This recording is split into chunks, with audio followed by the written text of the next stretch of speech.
Pensemos por un momento en dos objetos cotidianos, una cama y un libro. A primera vista no tienen mucho que ver el uno con el otro, pero su choque a lo largo de la historia creó algo que hoy nos parece indispensable, nuestra privacidad. Esta es una historia fascinante, hecha de madera, de papel, de mucho silencio y sobre todo de cómo construimos nuestro propio refugio.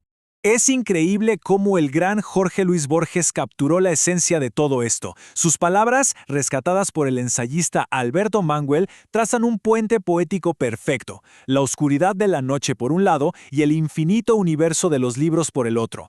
Históricamente, estas dos dimensiones se terminaron fundiendo para darnos el santuario definitivo. Para entender cómo llegamos aquí, vamos a desarmar la arquitectura de la intimidad. Veremos la evolución de nuestro descanso físico y cómo eran los hogares antes de las fábricas. Luego, descubriremos ese instante monumental en que pasamos de la voz al silencio hasta llegar a la construcción del refugio del lector.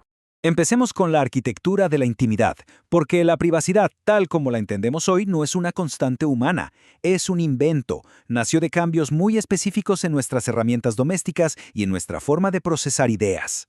Y la primera pieza de este rompecabezas es la evolución del descanso físico. Para poder aislar la mente, primero necesitábamos un soporte material, un mueble diseñado para sostenernos. Despegar el cuerpo del suelo fue un proceso lentísimo. Al principio era un lujo reservado para reyes. Imaginen la cama de ébano del faraón Ramsés II en el antiguo Egipto, una rareza absoluta.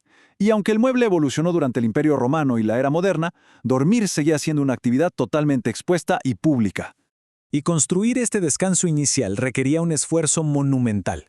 Los ebanistas egipcios tenían que usar herramientas como el taladro de arco para lograr perforar maderas tan densas como el ébano. Era auténtica ingeniería aplicada simplemente al acto de dormir. Pero demos un salto en el tiempo hacia el hogar preindustrial. Lo que hoy damos por sentado como un dormitorio, hace unos siglos habría sonado como un concepto de ciencia ficción. Fíjense en esto, hay registros de 1778 en España que son reveladores. Un comerciante bastante acomodado tenía camas y catres repartidos por absolutamente todas las habitaciones de su casa. Literalmente, el sueño era comunitario. Se comía, se trabajaba y se dormía en el mismo cuarto. La supervivencia le ganaba por goleada a la intimidad. Los datos económicos de la época lo confirman. En los hogares de Palencia, casi el 50% del presupuesto se iba en ropa. Pura apariencia exterior, y el mobiliario apenas un 15%. La decoración era prácticamente inexistente, nadie invertía en confort interior porque, sencillamente, la vida íntima no era una prioridad. Y mientras las paredes de la casa intentaban organizarse, ocurrió un milagro en el interior de la cabeza. Pasamos de la voz al silencio. Año 383. San Agustín anota algo que lo dejó completamente perplejo. Vio a San Ambrosio leyendo sin emitir un solo sonido. Hasta ese día, la lectura era un espectáculo público. Era ruidosa, comunal. Al tragarse las palabras y no pronunciarlas, nació la lectura silenciosa. Se acababa de inventar un santuario invisible dentro de la mente. Claro, el diseño físico del texto tuvo mucho que ver. Antes, lidiar con metros y metros de papiro obligaba a declamar de pie y en público. Pero entonces llegó el códice moderno. El libro encuadernado, páginas separadas, márgenes, todo más compacto. Esa nueva ingeniería facilitó enormemente la lectura silenciosa y solitaria. Al leer a solas, empezamos a experimentar algo que Alberto Manguel llama el síndrome Scheherazade. Es esa necesidad casi visceral de retrasar el final de una buena historia. Como ahora leíamos en silencio, nosotros controlábamos el ritmo. Podíamos pausar, reflexionar y crear un lazo emocional único, totalmente a solas. Y toda esta evolución intelectual está brillantemente documentada en una historia de la lectura, precisamente de Alberto Manguel. Un texto que hace de espejo.